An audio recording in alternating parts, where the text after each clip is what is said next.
Ses propos sur les migrants avaient choqué en première instance. Pourquoi cette relaxe silencieuse n'arrive-t-elle pas à balayer la persécution médiatique et sociale qui l'a précédée?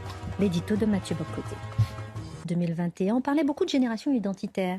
Cette organisation militante mobilisée contre l'immigration, elle s'était spécialisée dans les coups d'éclat pour la dénoncer. On s'en souvient aussi, certains de ses représentants qui se sont retrouvés devant les tribunaux comme Thaïs Descuffon et Jérémy Piano.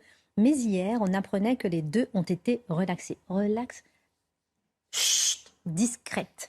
Pourquoi voulez-vous revenir sur cette relaxe? Parce que c'est assez intéressant, ça pose la question des procès d'opinion aujourd'hui, du délit d'opinion dans nos sociétés, et non pas entendu au sens moral ou symbolique, mais le délit d'opinion qui est désormais dans le droit. Certains propos sont sanctionnés parce qu'on considère que le périmètre de la liberté d'expression doit se rétrécir. Certaines options ne peuvent plus être dites ou alors doivent être dites dans un tel vocabulaire que ça ne choque pas les censeurs d'une manière ou de l'autre. Alors, je résume. Condamnation en 2021, en juin 2021 pour Thaïs Descuffon. Et hier, relaxé. Pourquoi l'avait-on condamné? Je cite quelques extraits.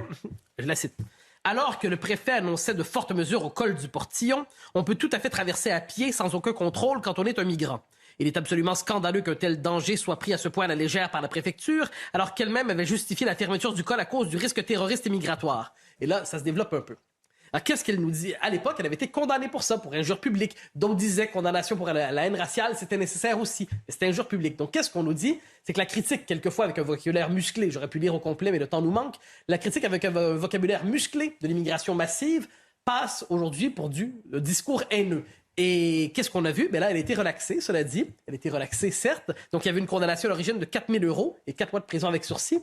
Je note une chose, cela dit, elle est certes relaxée, mais depuis, elle a été évacuée de la plupart des réseaux sociaux pour l'essentiel, chassée de Twitter, chassée de Facebook, chassée donc des grands réseaux officiels. Il ne lui reste plus pour s'exprimer que YouTube, où elle est désormais vidéaste. Mais qu'est-ce que ça veut dire? C'est que même si elle est relaxée aujourd'hui, même si elle est innocentée, le fond des choses, c'est que la sanction sociale a eu lieu, la transformation en paria a eu lieu, et ce n'est pas un détail dans une société qui s'enorgueillit de croire à la liberté d'expression.